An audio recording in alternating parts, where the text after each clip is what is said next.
Welcome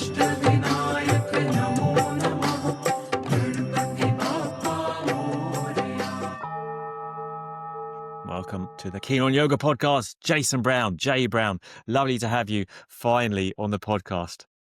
My pleasure to be here, Adam. Well, it's been some years. I mean, I've listened to your podcast. Well, it was the only podcast when you were the only yoga podcast around, and now you're the OG of podcasts. You've got so many guests that I would love to have on. And yeah, I've really warmed to your style, actually. So having just had a podcast with you and have a chat, I suppose we'll have to somewhat turn the tables in a certain sense and have a chat with you. So let's not be clever. What about your background? I think that's the obvious place to start. I know you've probably said it 100 times, but how did you get into yoga and end up doing the podcast? You know, a kind of potted history up to now, if you like. Take as long as you want. All right. Well, let's see. We'll run through the major signposts. The major points. Yes. Exactly. Yeah. I get it. Especially for anybody who doesn't listen to the show or isn't familiar with me, we'll give them some background. I understand. So I would say that for me, I started practicing yoga in the early 90s in New York City. I was in college studying acting, and part of the movement component was these yoga classes. And at that time, I was probably at one of the lower points in my life. My mom had died of leukemia when I was 16 years old, and that was very unresolved in me. And acting training does some things quite well. For anybody who's listening has any familiarity, acting training does a very good job sometimes of kind of breaking you down so you can feel things, so that you can have emotions and then express them as an actor or whatever. And when I got to acting school, I was completely shut down because my mom had died and I was not accessing any feelings. So acting training did a very good job of breaking me down and really bringing all the grief to the forefront. I remember my junior year, I had a final project, and it was a performance art project where I stood on stage naked and projected home movies of my mom holding me as an infant on my chest. You know, like I did this crazy performance art to try to like get to the depths of my feeling and whatnot. But the result was that I was kind of a wreck. Like acting training did a very good job of breaking me down, but it didn't do anything to build me up. It just left me like a pool mess on the floor. You know, it got bad, got to like a place where I started to question whether I wanted to be alive and was just going down a dark road, I think, because everything seemed quite hopeless to me. And especially looking out at the bigger world and getting out of school and like getting some job that I hated or whatever. And so ultimately, at that time when I was at my worst, I had taken these yoga classes, and, you know, there was an undeniable moment where I realized like I do feel better after I do this yoga class. Like there isn't like a lot of things that make me feel better. Like I didn't feel great, but like I couldn't deny that for some unexplainable reason, I felt a little bit better after a yoga class. Me too. Yeah. And then, you know, later after I was at a school, you know, things were really bad. And I had a close friend of mine who I was having a heart-to-heart talk with. And she asked me, well, what do you want to do in your life? And I had like a list of things I didn't want to do. None of them were things I wanted to do. And she said, well, is there anything that you can think of that like brings you some kind of joy just from doing it in and of itself? And I could only identify two things, which was playing my electric bass guitar, because I was playing electric bass, and going to yoga classes. And she said, well, I think you should do those two things every day. And that just sounded like an incredibly good idea to me. Very sensible advice. Yeah. So that's what I started doing. I started playing bass and going to yoga classes every day. I was going to the Jivamukti Yoga Center on 2nd Avenue. And anybody who was around at that time knows it was a very vibrant time in like the evolution of yoga. David Life and Sharon Gannon were some pioneers. They were really kind of at the forefront of hybriding things. You know, they had all these eclectic teachers who'd studied Shivananda and Iyengar method, and they started to bring Patabi Joyce right around when I showed up. and they were hybriding and creating music and like developing what we think of now as like a vinyasa yoga class in certain ways. And I just love that place. Like it just became like a home for me. I went every day, sometimes more than one class a day. Eventually, when Jiva Mukti kind of solidified into its own method, and they started like having a teacher training and requiring their teachers to do certain things. A couple of the teachers I really admired, like Leslie Kaminoff and another teacher, Allison West, kind of left there and started doing their own things in their own spaces. I studied with Allison for a number of years. That's kind of where I got my like Iyengar practice from. She had studied in all three of those schools. And she had an art history background, so she was that kind of mind where she catalog information. She was just a well source of information, and I really admired that and studied closely with her there.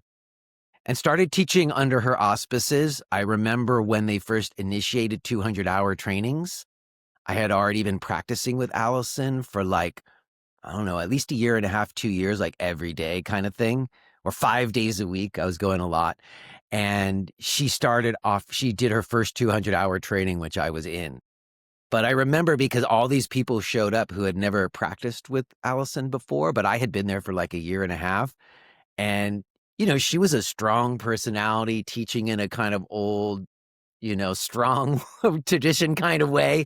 And I think it threw a lot of people, but for me, I kind of knew her stuff already, when you spend that much time with the teacher. And how old were And you then? Like what kind of age are I you talking was about? in my early 20s. By that time, I was maybe 25, So is it the 20. case like me? You've never really done any other job apart from be a yoga teacher, or did you do other things? Well, actually, that's not true. I did cook. I was a chef for.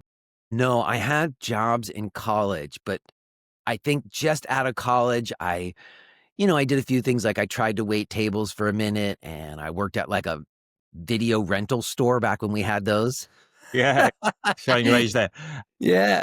And how But did you I find your think, way to? How did you find your way to India then? If we kind of well, fast forward a that's the little bit, thing, yeah. basically at a certain point, maybe like a year or two into like teaching and practicing, I started teaching classes. Someone gave me a class at the YMCA. I had a YMCA class and a bunch of private students. And at a certain point, I became very disenchanted. There was a specific moment in a yoga class where a teacher had asked me to do a demonstration. I was like doing handstand presses. I was one of those people when the teacher said, "Go to the wall to do your handstands." I stayed in the middle of the room and did mine. And the teacher asked me to demonstrate. And so I demonstrated my handstand, and then everybody in the room applauded. And the teacher said to them, "This is what you're working towards." And for me, on the way home from that class, I had like an existential crisis where I had all this pain and I still was very unresolved with my mom, but people were saying that I was an advanced yoga practitioner and asking me to demonstrate in class. And I felt like, if this is what we're working towards, then we're really in trouble and that there has to be more to it. And ultimately, one of my first people who practiced with me, who was also a dear friend, suggested that we take a trip to India because I was saying to him, I don't know if I should be a yoga teacher. I think that this yoga thing might be bull. They have all these claims that they make and it doesn't really seem to be working. And he said, well, listen, I think that you're good at this. Like he knew me when I was an actor and a musician and then a yoga teacher. And he, as like a friend of mine said, like of all the things I seen you do, I think you're the best at this one. I don't think you should quit it yet. Let's take this trip to India. So we did. We went to India for 3 months in 1998. And we went not to study, but just to travel around. And I had it in mind that maybe I would find a guru. That was my idea, because that's what the teachers before me had done. They'd gone to India and found gurus. And I thought maybe that would happen for me. I didn't find a guru while I was there. I did meet a particular teacher who was very instrumental. I met a Swami in Rishikesh who was kind of a rogue guy. He lived up in a cave most of the year and came down during the raining season to teach. He had studied at the Bihar school, which is a very classical school. And then he also spent time with Rajneesh before he was Osho. And, he was a really instrumental teacher for me. I think he was the first teacher I met who's coming from a more, I don't know, I guess you would call tantric standpoint, where the classes and the learning I had been given previously still had ingrained in me this idea that, like, if I did all the 8 limbs, if I did my asana, my pranayama, my meditation, that I would get to a samadhi state. And in my mind, that meant that I would be beyond the suffering that I was experiencing, Right. that I could kind of transcend it. Yeah. Yeah. But it wasn't working. I was trying really hard and I wasn't transcending anything. And this teacher, he was coming from a standpoint that was more like he would do a little head nod and he would say, oh, you need to do a little something, you do a little something. That there wasn't anywhere you're trying to get to or anything you're trying to become. It was more this process of settling yourself to just be here in a good way. And that idea of like a practice that's more about integrating to just where you are rather than trying to transcend to some higher consciousness was a really flip. And the kind of practice I did with him was just totally different. We would do really simple exercises like wrist rotations, and then we would sit, and then he would say, how do you feel? And for me, for like the first couple days with him, he kept asking me, how do you feel? And I kept talking and giving all these like answers about what I observed in my anatomy and stuff, but I was never answering. I was never saying how I felt because I didn't know how I felt. And once that became the question, well, how do you feel? And then your practice is to address that. I started asking all these other questions like, okay, well, how do I feel? How does doing my practice make me feel? And I also felt like I got some permission from him in some way where basically I get to decide. I get to decide what practice I'm going to do based on how it makes me feel. Because this Swami I met in India told me that I'm allowed to, as opposed to other experiences I had where it felt like, you're just trying to like get the information or get the download from the teacher or something. But it seems to me like you've always valued your own autonomy. I mean, what people will wonder. I mean, it's ostensibly an Ashtanga podcast that we are. Is back in that time when meeting Batabi Joy so big around all those teachers, the obvious question arises: what put you off Ashtanga yoga in particular? Why did you never fall into doing that at all? I did for a little while. Right. I think for me, the kind of scene around it, like the Mysore room and getting there early. And honestly, I was resistant to the adjustments and the kind of, like we talked about on my show, the certain Yeah. aspect of that. It was like back in the day, like if you weren't doing it right, they would send you to the back of the room kind of thing. And again, I liked that style of practice. I did work in that similar way with Allison, but it was just not in a Mysore room. And I think when it comes to the different traditions and different styles, I did try them out, and I felt like, Iyengar method, I was able to like accomplish a degree of the alignment that they were teaching, but I still had lots of pain. Didn't seem to me that getting my body into a particular alignment was really what I needed or what I was looking for. What I took from Ashtanga was the self-practice element, because the idea that you could learn it and do it on your own, and then your teacher would just be there to help you out in it, that was hugely significant for me. But I didn't like all the lotus work. Like I blew my knee out doing Marichasana D, literally. Yeah. And Yeah. that was a huge moment for me where I was like, wow, I need this knee to work if I'm going to be a yoga teacher. And I just like really injured myself to where I can't walk. Something was amiss there. So ultimately, I discovered Desikachar teachings, and that just became really inspiring. This idea of a personal practice that's developed one-to-one between you and a teacher.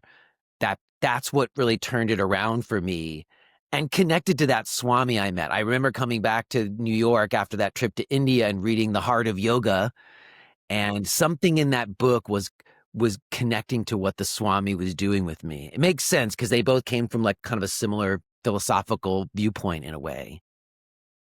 So But it's that's desk why I Charles. went in that direction, But to your point, I was always adverse to like authority figures, like even in college. I would Yes, always I can challenge a see. teacher, and then if the I can teacher see a fellow iconoclast in you. Yeah, if yeah, the teacher would yeah. handle it and be cool about it, then I would respect them and totally be a great student. But if they were kind of jerks or whatever, then I would not return. That was my way of sussing them out. So I was adverse to kind of just giving over to Yeah, the yeah. teacher. It's always been about finding your own way, it seems. Which I is think quite, that's true. I mean, it seems there's not that many people that do that. So, yeah, I value your perspective because you're always questioning. I kind of find it hard to believe that you would ever have not been questioning a yoga practice really from day one. Even back in the days when you said you didn't know what you were feeling, I'm sure you were still even questioning it then, like what's it doing for me, or you know, why am I I was doing skeptical. this? I was always a Yeah, skeptical type. skeptic, exactly right. So. I mean, I recognise we've covered some of the ground in the recent interview that we also chatted together in your podcast, but it's a recurrent theme of your podcast that you talk. I mean, there's a number of recurrent themes, let's say, that I notice, and one of them is the evolution, of course, of yoga, of modern yoga, particularly. And we're not talking about the evolution from Krishnamacharya onwards exactly at this point. More the evolution, say, from the 90s when it was very, very much counterculture to and we were like somewhat kind of weirdos that were doing something quite unusual, and there's a choice, wasn't there, to kind of like to drop out a little bit, to drop out of the system, right? I certainly felt it in leaving university without a job. I'll do yoga instead. um and now when you can just sign up and it's a career, right? I mean, it's become like a veritable career. You can sign up and you can definitely find work. I mean, albeit a lot of competition around that. So I'm thinking about the late 90s. I know you went to I think you went to Julie Martin in Goa, right? I know you had some history with Well, no, practicing I yoga in went to Goa. I India. mean, I it was went to India different once. times. So I Well, wonder if you could just a little bit speak about that and then and now as you see it. Yeah. Well, I don't know that information's accurate. I may have met that person, but it's funny.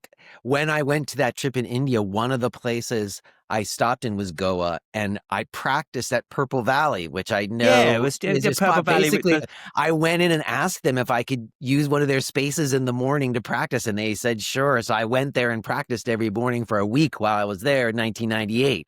So I know you have some connection to that place. So I do. um, Teresa, my wife, kind of converted it to Ashtanga back in 2003, I think. So I think you met Julie Martin at the Drop-In Centre, what was called the Drop-In Centre back then, before the two retreat centre and the Drop-In Centre fused into one. But I suppose that was just an example of just the different times that it was when there wasn't really, we didn't have social media. I found my teachers on different. I mean, there was just about an internet page. You might have got a page on them if you're lucky, or just word of mouth. Oh, there's this guy called Legends. Like, there's this guy called John Scott, and he teaches here and here, right? And you can find him like if you go and talk to this person or something. Right?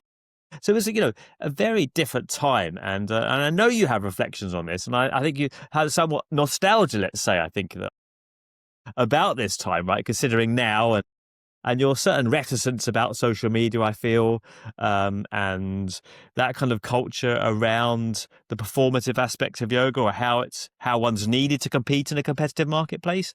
So I'm sure there's a lot of avenues you can go there, but I'm happy to hear it again, Jay, from the horse's mouth, as it were, one to one. Yeah. Well, I've often said I feel like I came into my adulthood alongside yoga going into the mainstream. So we talked earlier about this pivotal time when I first started practicing yoga, and to be totally real about it, I don't know how many times I've said this on podcasts, but there was a very specific period of time where I was paying my rent as a marijuana delivery guy. I basically was delivering marijuana and making enough money to pay my rent. At that time, I had an apartment in the Lower East Side for $400 a month. So you didn't really need to make that much money. And that's what enabled me to just go to yoga classes all the time. That's like what funded my yoga education, essentially. And at a certain point, though, I knew, it was like, well, I don't want to be the yoga delivery. I mean, I'm the yoga delivery guy, the weed delivery guy my whole life. This wasn't like a long-term plan, And yoga sort of presented itself as kind of an option because there was all these yoga centers opening up, and there Yeah. was actually like a lot of opportunities at that time, like it was on this like massive trajectory upwards. More and more people were discovering. I remember being at a party and someone asking me what I did and me saying, "Oh, I'm a yoga teacher," and them saying, "What's that?" Like there wasn't now years later that the question would have been, "Oh, what kind of yoga do you teach?" Well, There was a there would be a question, Jay. There would be an answer like, "Oh yeah, I'm a yoga teacher as well," or you're right, yeah. or "Oh yeah, my sister-in-law teaches yoga," something like that, right? Like, Yeah, yeah. Well, that's the thing. When I first went in like 1992 or 93, it was definitely, like you said, a countercultural thing. People didn't really know about yoga. It was very much still existing in the margins, and it was still had a foot in its like more mystical past, shall we say? Like I was intrigued by Jivamukti because they were still talking about like these big philosophical questions of yoga, like yourself, your true yeah, self, and yeah, yeah, yeah. the nature of your existence. These were the questions that I was interested in. I was interested in discovering inner peace, like I wanted to find fill the hole that was in me over my mom's passing, I would say.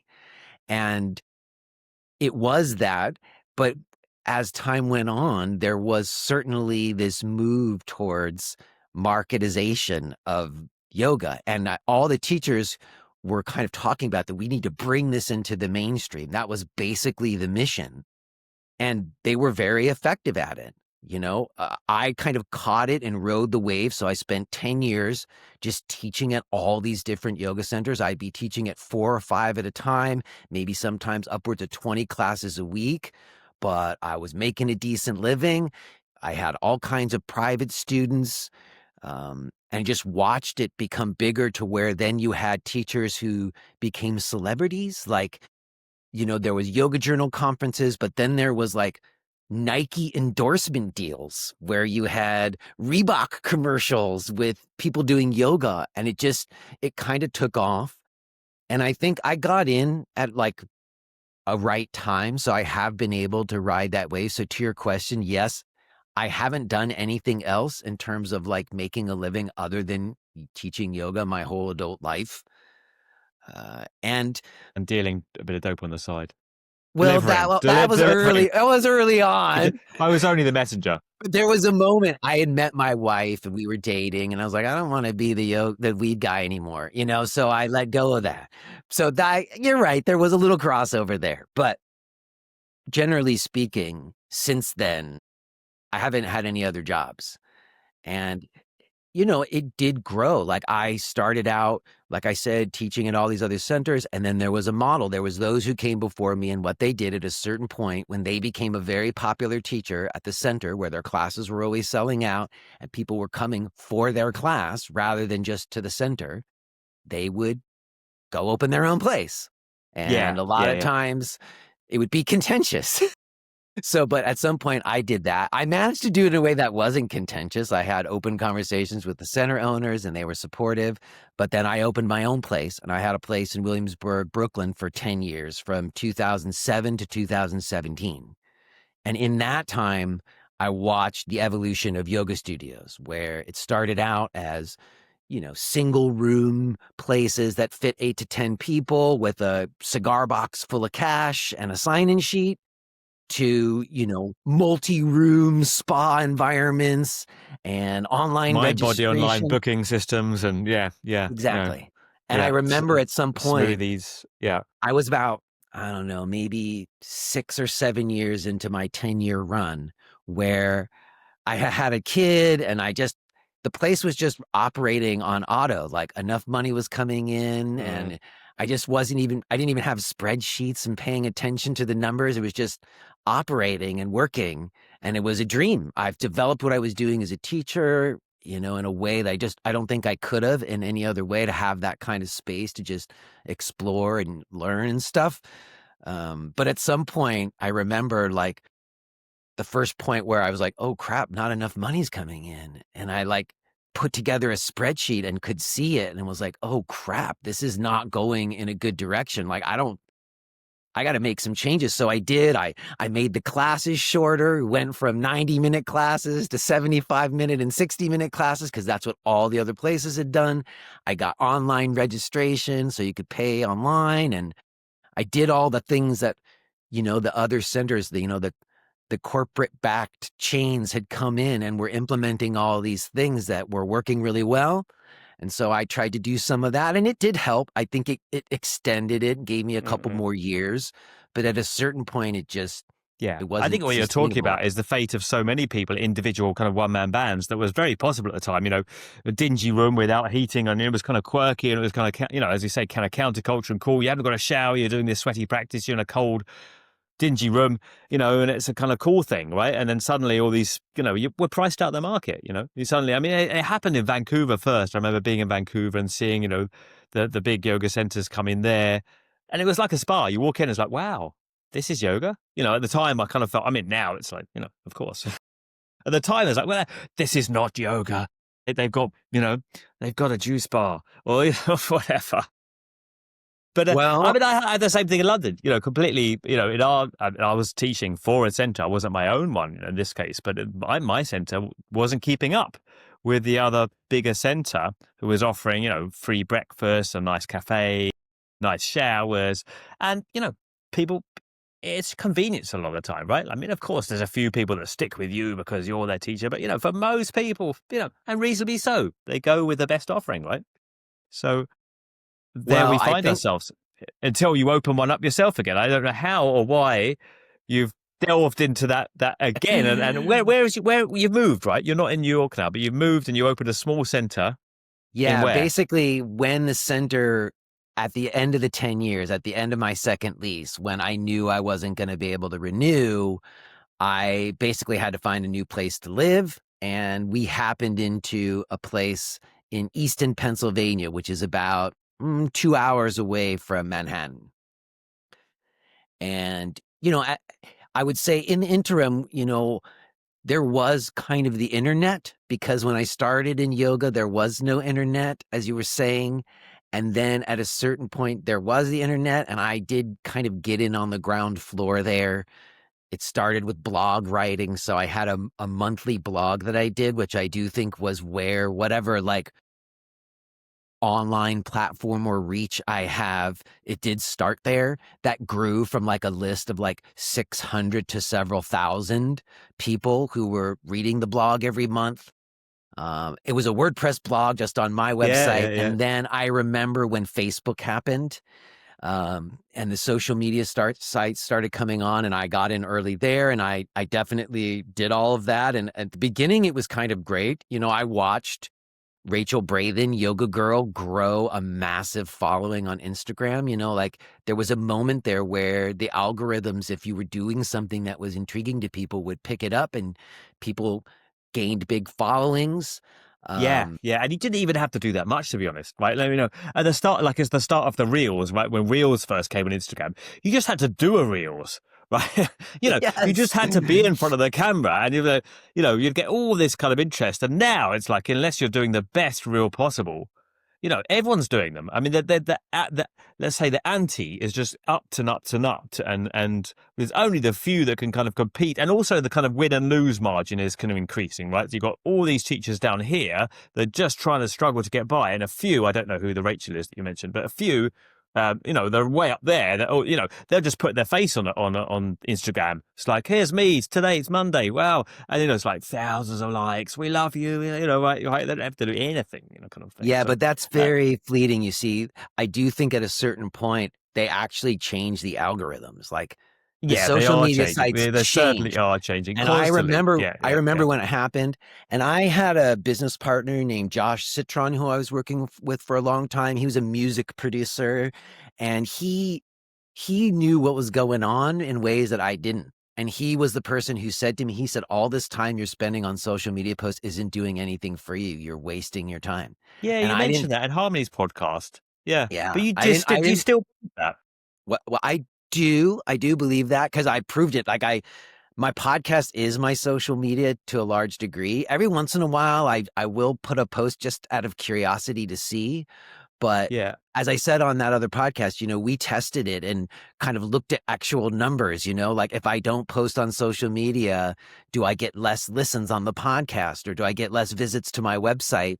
And we actually did find the opposite, that when I stopped doing social media, You got we had more more people. visits to the website, more email subscribers, and more sales. I do That think that there I was don't know why that is, but I just can't be with you on that. But well, it might yeah, not be true now, you see. It yeah, was true right, in the right, right. past. And it's not true for everyone. Like, if you don't already have some kind of list or following, you might be able to build something still using I social just think media. there's I've loads seen of people people do who don't it. know who are younger, right? Who Yeah. come in. I mean, we think about people like David Swets and all the old, all the OGs of yoga, and the young ones, they don't even know who they are. And then Yeah, the it's people true. like David, who kind of carried on a little bit of social media, he's kept up a reputation, whereas others, like my teacher Mark Darby, he's kind of slid off the radar quite a lot, right? Because he's in his 70s and he hasn't really got on, he doesn't need to and doesn't wish to get on board with that, right? You know, never proposed to suggest anything to you, but I kind of feel that you introduced your podcast to the younger listeners because I think there's a lot of people that don't know about your great work, and I mean the back catalogue of your podcast is it's to die for me, right? I mean, so Well, I I don't, appreciate that. I yeah, appreciate yeah, that a lot.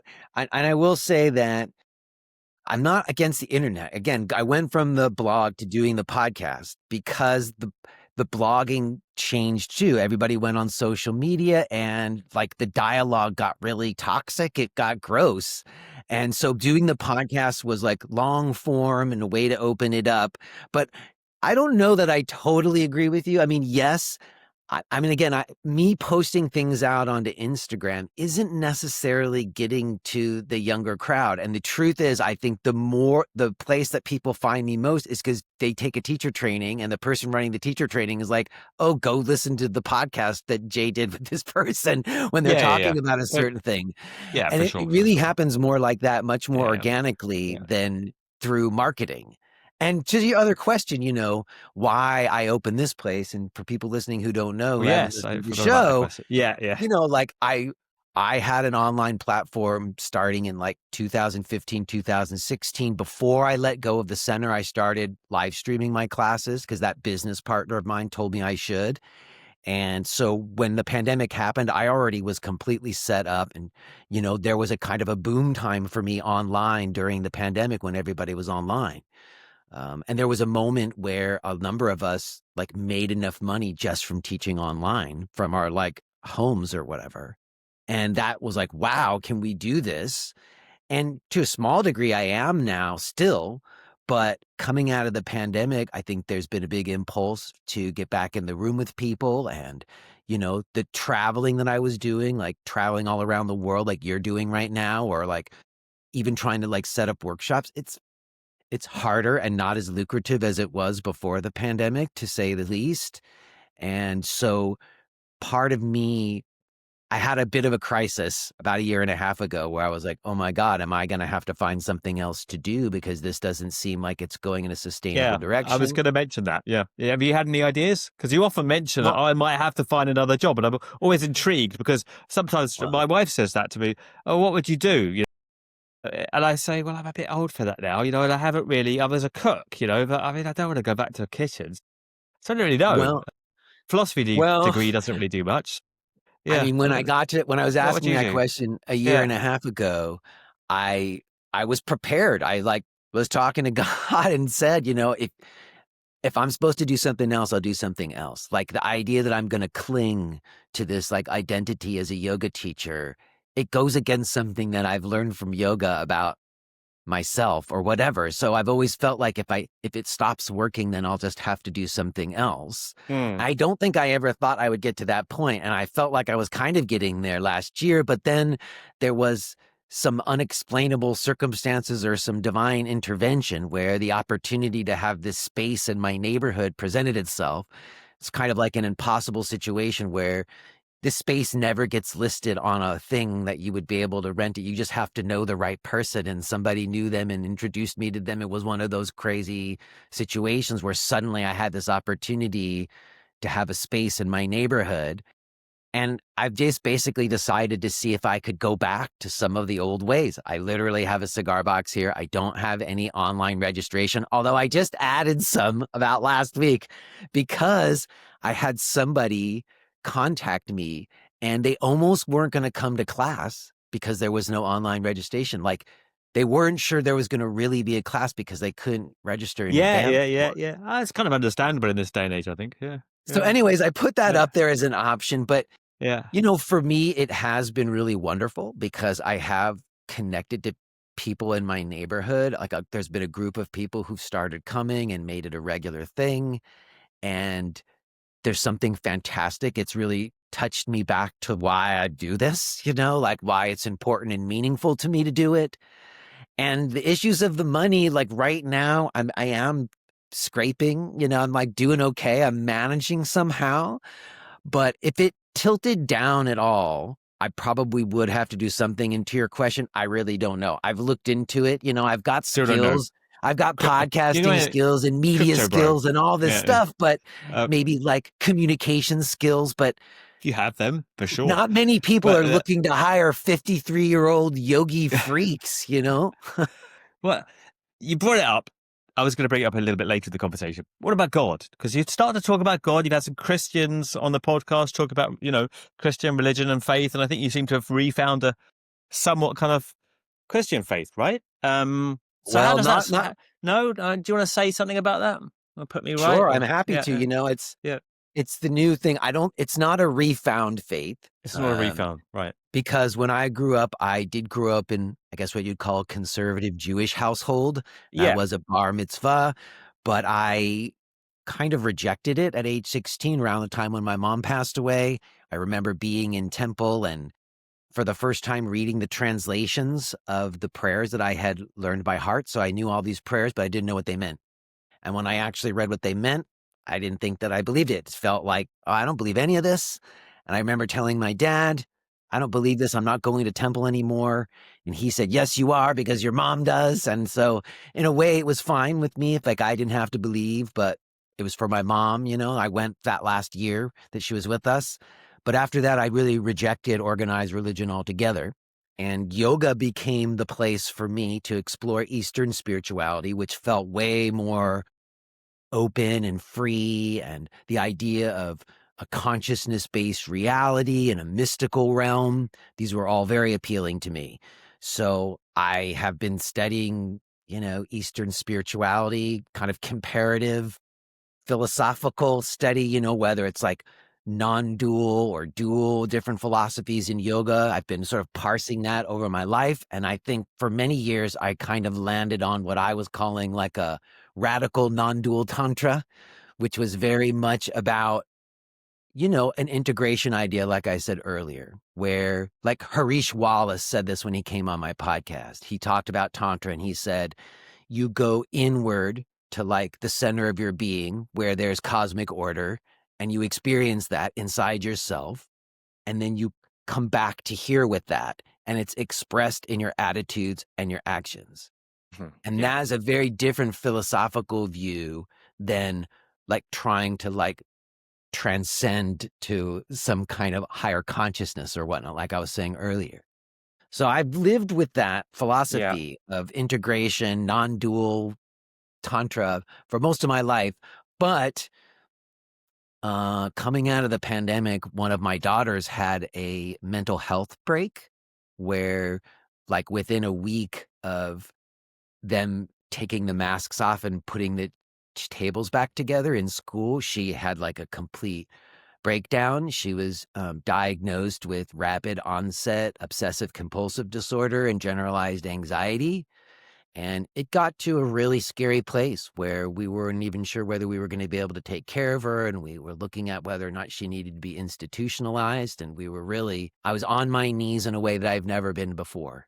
And frankly, in that moment, my years of yoga practice, while I think they were helping me in some ways, the radical non-dual tantra I had embraced, it wasn't there for me. Like it wasn't enough. And I had like a moment where I spoke to God in a way that I hadn't spoken to God before, not as like some abstract force, or universal consciousness, but as like a personalized being of sorts or creator. And it was a new experience for me, and something happened in that moment. And I felt like the prayer got answered. And I, I'd spent all this time developing what I thought was like the ability to observe my experience and discern truth from that. And so I couldn't deny it. I was like, okay, I had that experience. I'm not going to, that seems like it was true. I'm going to test it. You asked me, I've always been a cynical guy. So I tested it, and I was like, okay, God, if this is real, if you're there and that really happened, I need you to show me again. I need to see again. And it happened again. And then I even did it one more time. I did it one more time before I was like, okay, Yeah, I'm not testing it anymore. yeah. I believe in God. And that was the first leap, believing in God. Right. And that took me from a non-dual to like a dual more, to like a more qualified non-duality, which is more in line with where Krishnamacharya was at, maybe. So there is a creator God. And as I explored that, I did end up starting to read the Bible, which I had read some in my life, but never from a place of belief. Like I had a course in college where it was the Bible as literature. So it was kind of like an atheist reading of the Bible. But this time I was reading it from this experience I had had of communication with God. Yeah. And, I had read the Old Testament more than the New Testament. And when I read the New Testament, some things started happening for me. And I started to recognize Jesus as this like significant figure and like asking these questions. Okay, well, did Jesus exist?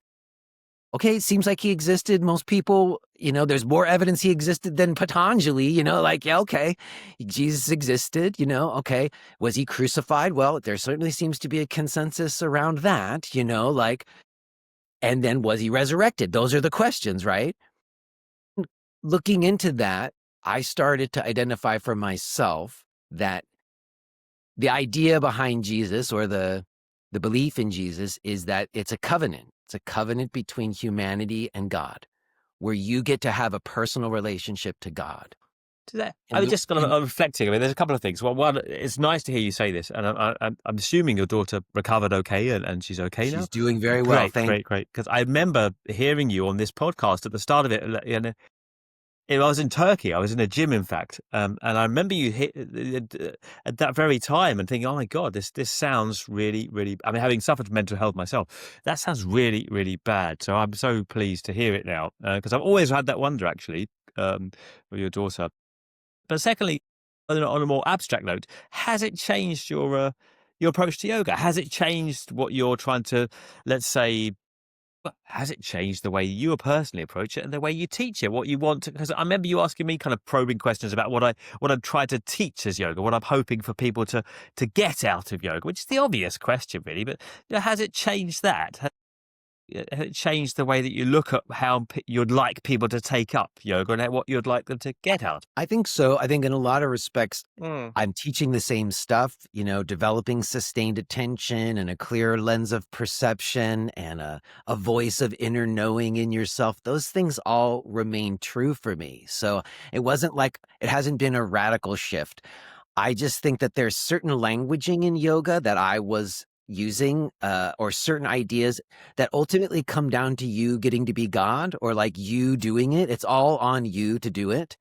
And I think that there's a new element for me that has to do with faith, a certain devotional bhakti element, if you want to call it that, or a different understanding of Ishvara Pranidhana.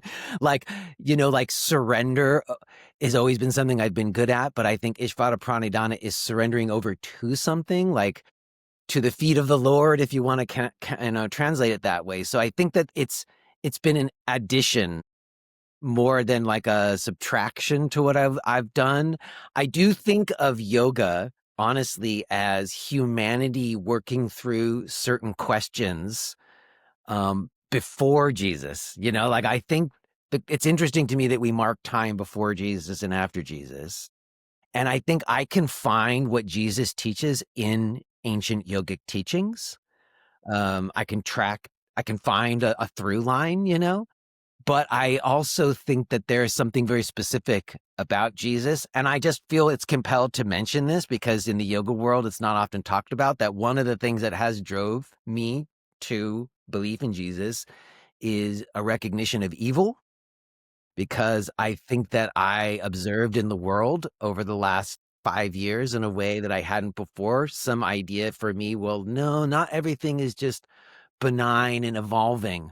I actually do think that there's like forces of evil in the world, and that definitely fueled my conception of myself and life.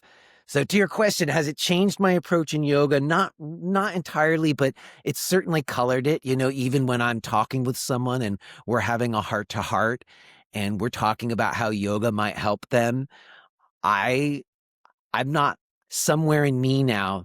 You do all of this and it potentially also leads to a relationship to a higher power, because for me, that's what's helping me more than anything right now with the situation I'm in with my finances and kind of like the existential dilemma of our times and the way yoga's changed all of that. Like right now, prayer, daily prayer and communication with God is where I'm deriving the most support. And, it's interesting because we all came into yoga getting away from the religion of our parents. And in a way, like they always said, yoga's not religion. And I think you can still say that. You can still say yoga's not religion. But I think that Well, I ultimately, think many people in India would not say that. I get that on every podcast I put out. This is yoga is Hindu, and sharp you white well, people. Yeah, I think that there's been Buddhist yoga and Zen yoga of and course, yeah, atheistic yoga. So I don't think you can say it's Hindu yoga. But what I do think you can say is that it is concerning people with the questions of our existence and our life. And that fundamentally includes the question of whether or not there's a higher power or whether or not there's a creator. And even though in yoga we kind of secularized it, I don't for me think that you can. I remember when Gary Kraftsow came on my show, he said a phrase that I really like. He said, non-sectarian but not secular, which I always Yeah, yeah, I appreciated. do appreciate that as well. I mean, I suppose it's like any ritual, right, which is trying to take you into a certain liminal space, a different space, which is the basis of any religion. Let's say it needs to be interpreted as such, by context around it, right? So the context matters, or whether albeit that context is, let's say Hindu, which again is a broad spectrum of beliefs, or Christian, right? And so that's why I suppose I asked you, is because I think the context does matter. And I mean, of course, there's the grace concept greatly and the bhakti concept in in Hinduism as well. So it doesn't matter so much, I suppose. I mean, just thinking off the top of my head, the big difference will be from your non-dual to your, perspective that you are in communication with something other than, Yes, everything as it is, as it were, But we have a few more topics to run through, Jay, so I can't sure. take you down that road further. I wanted Yeah, to, we could go way yeah, too we could, down right? that No, road. I can recognize that. I recognize that. So knowing you're a fellow podcast, I'm going to interrupt you there and take you abruptly to another dimension, which is the political aspect of your work. I mean, I notice you don't shy away from, kind of, let's say, the political questions in your podcast. You've gotten in all kinds of trouble over the years for your podcast in ways that I feel are very courageous. In fact, ways that I think I've shied away from in terms of I've certainly not wanted to step on any hot potatoes, and you really have done, right? On a number of occasions. It makes me laugh. I mean, you keep going back there. But you seemed cool. Do you see? I very, increasingly have a great deal of respect for you as I see this real this calling of you to kind of like be honest and put out real ideas, right? And some of those ideas have kind of somewhat exploded, I suppose, haven't they? But do you see, I mean, I suppose if I was trying to make a question out of this rambling, do you see a connection between your work in yoga and the political situation? Should yoga be somewhat related to politics? Well, I've certainly asked that question over the years. I think that because yoga is about how we're doing and how we're feeling and being aware, the local cultural mores and the political situation is part of it. It's particularly different times over the last 10 years where, we're kind of being assaulted with what's happening in the election, and like it's kind of to not acknowledge what's going on in the world always seemed to be kind of like we're like putting our head in the sand. But yoga to me was always about addressing what's happening. So it started out as me talking about that. And it was initially because there was all of these controversies and scandals in the yoga world with teachers falling from grace. In the Ashtanga world, I had Karen Rain on. I was the first podcast that she came on. It was quite a process, And I think for myself, there was a real learning curve there, because those kinds of episodes, or like bringing controversial topics on, would get me like big numbers, like massive amounts of people would tune in. And that was very appealing. It's like, oh my God, my podcast is growing and getting bigger or whatever. And I tried my best, and I thought I did an okay job, but there was definitely a certain amount of like sensationalizing of things that was happening. And then I think at some point I accidentally, it really wasn't on purpose, although it was interesting because I was on Facebook and my first ever yoga teacher was on there, and she was being attacked because she was expressing these feminist views that people were calling transphobic. And I didn't understand that, because she was the teacher who like taught me how to be inclusive. She was somebody who had a yoga center in San Francisco and hired trans teachers before I'd ever even heard of trans people. So when people were like attacking her on Facebook, I was like, what the heck is going on here? So I brought her on my show, and she kind of tried to warn me beforehand, but I just didn't know. I didn't even know what I was getting into. And so once it happened, it was really crazy. I had an experience of what, people talk about getting canceled. Like, I had people like actively campaigning to like destroy me, which was really crazy. But I definitely learned from that experience about sort of wanting to be more responsible, because I was just kind of shooting from the hip and being somewhat reckless and not considering the impact that it might have. So I definitely, pulled away from talking about stuff, but now I've returned to it some, but I feel like I can do it in a better way. I suppose there's a guy, have you heard of the guy, Stephen Bartlett, who does the Diary of the CEO? I've watched some of his podcasts. So he gets stick because basically he's kind of, as I think you mentioned, forming people and not, and then not kind of giving an opinion or a caveat on their ideas. So it's assumed then that he is actually agreeing with the ideas and platforming those ideas. And that obviously that would have been thrown at you. And, I feel increasingly, yes, one can't just say, well, oh, here are the possible ideas, right? Just for the numbers, and it's nothing to do with me. I just happen to have them on my podcast kind of thing, right?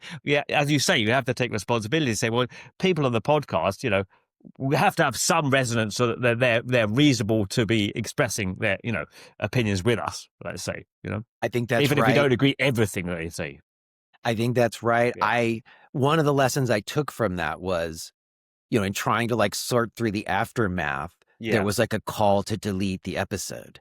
And I certainly considered that. But there was like a particular email I got from this one mother of a trans child who told me not to delete it. And she said, because as much as I don't agree, we all need to hear what other people think. And there was like an extensive comment thread that I thought was actually very constructive for people to like learn and challenge each other. And so I refused to delete it. I just thought, oh gosh, I'm not going to delete it. And I'm going to have more conversations. I did have a trans person on 2 weeks later to talk about it, but a lot of people didn't even know that happened because it didn't get posted on Instagram the same way that the other episode did. So I definitely learned about, being more responsible about having a platform, and also just wanting to make sure that I'm not fueling what I see in the world to be like the problem, like pitting people against each other and like people, I don't know, being angry and mean. Like that didn't feel in line. I think there's a fine line, isn't there, with the Me Too thing? It's like, of course, that needs to be broadcast, that needs to be talked about. But then at a certain point when certain characters,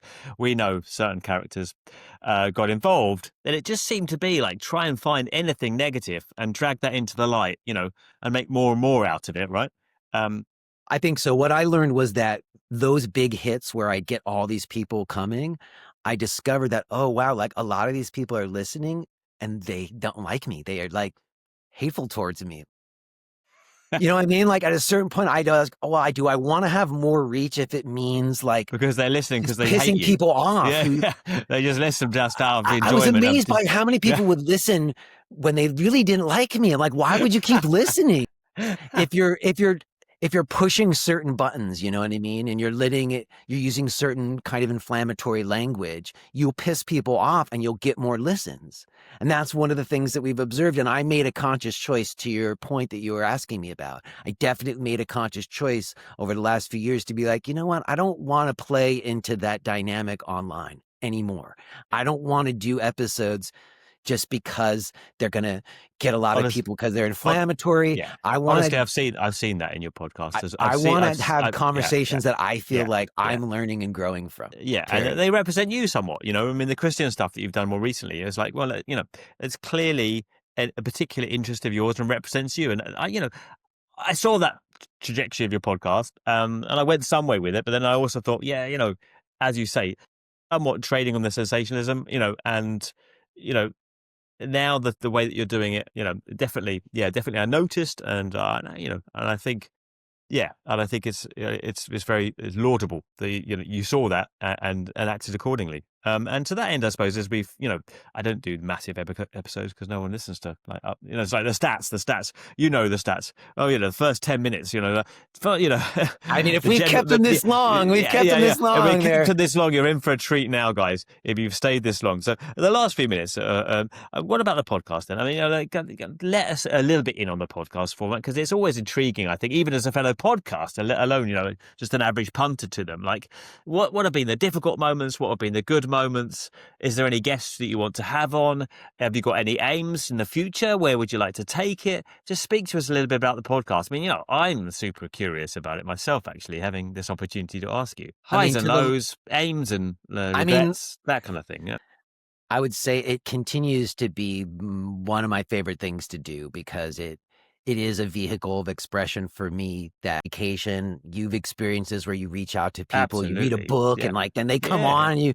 It's really an invaluable It's thing. nuts. Yeah. Yeah. And Yeah.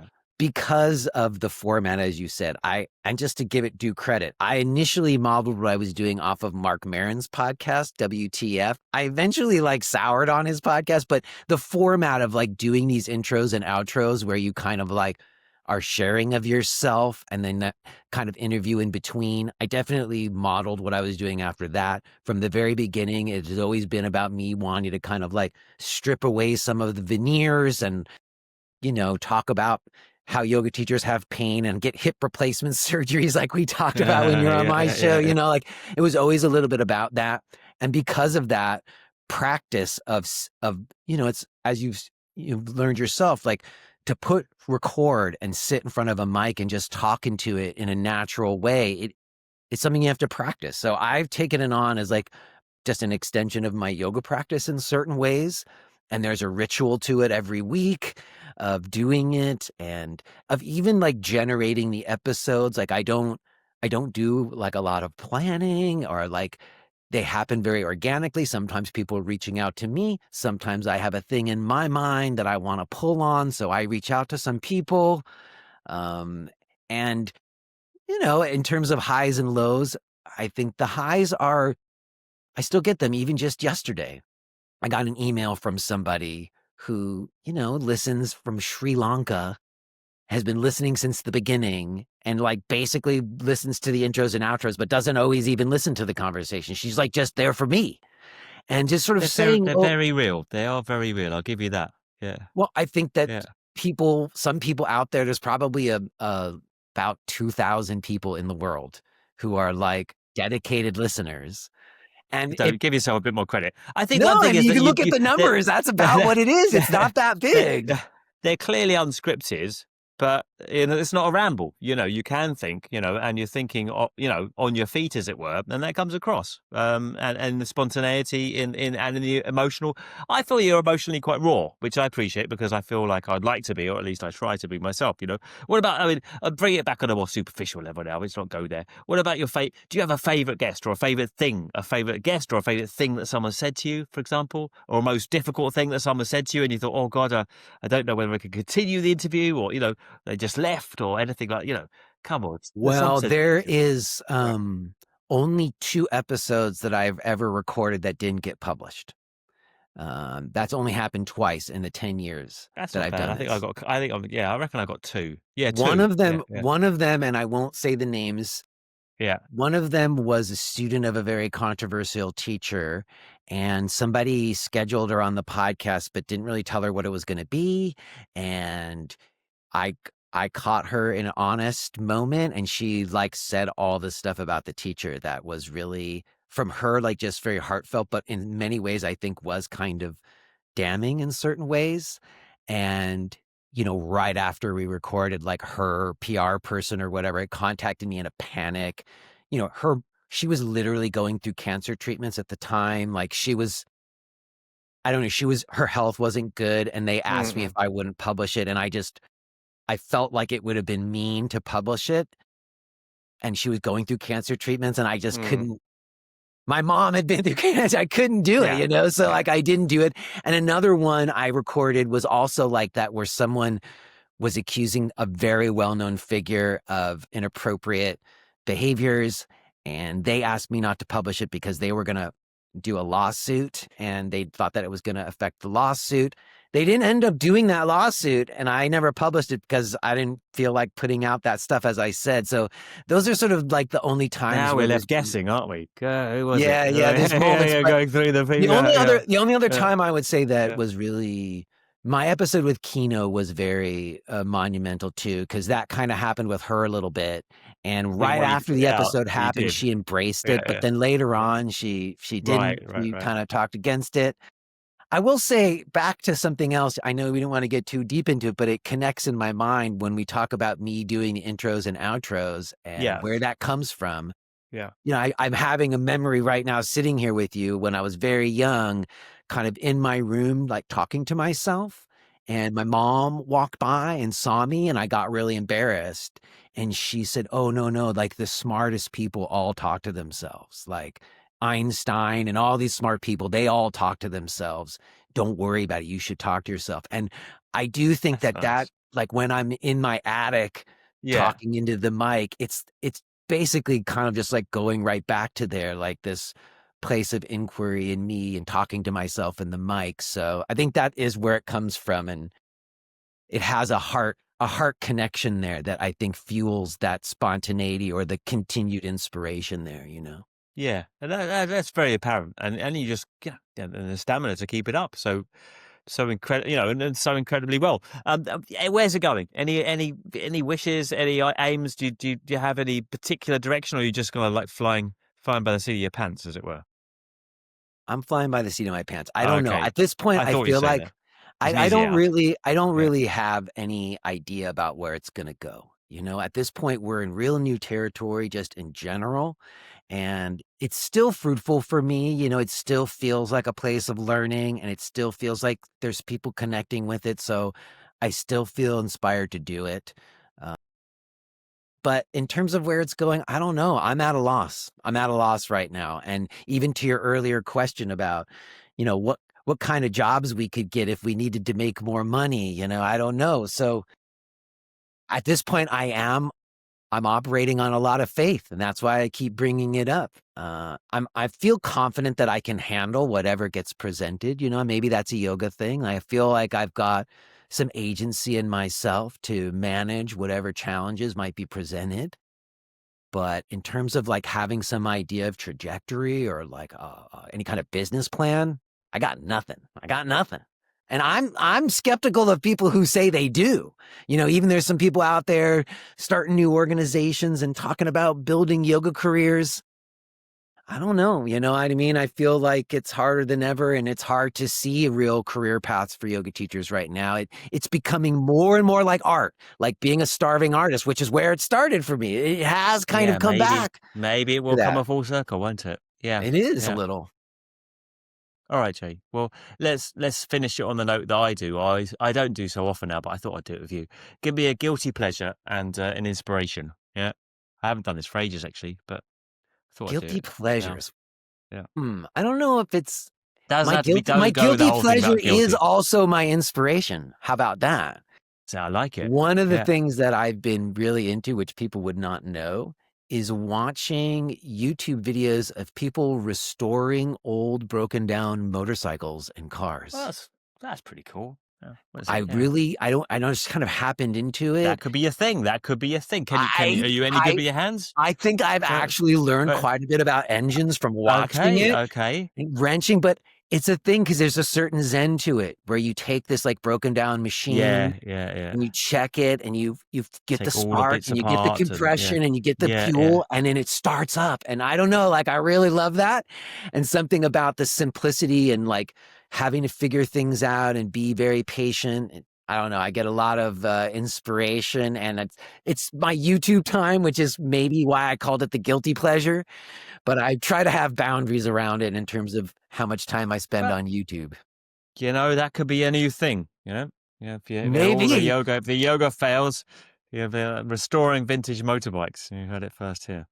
All right, Jake. Maybe. Well, thanks, mate, for coming on. It's been a pleasure. I mean, I could speak to you honestly for more hours, but I'll just have to content myself with listening to your podcast. So Well, lovely, thank you, lovely. Adam. Yeah, It's thank fun, you. as I said to you when you were on my show, to have you out there doing yours and feel like we can be a little bit kindred spirits and out here Uh, having these talks. So Absolutely. appreciate you bringing me on.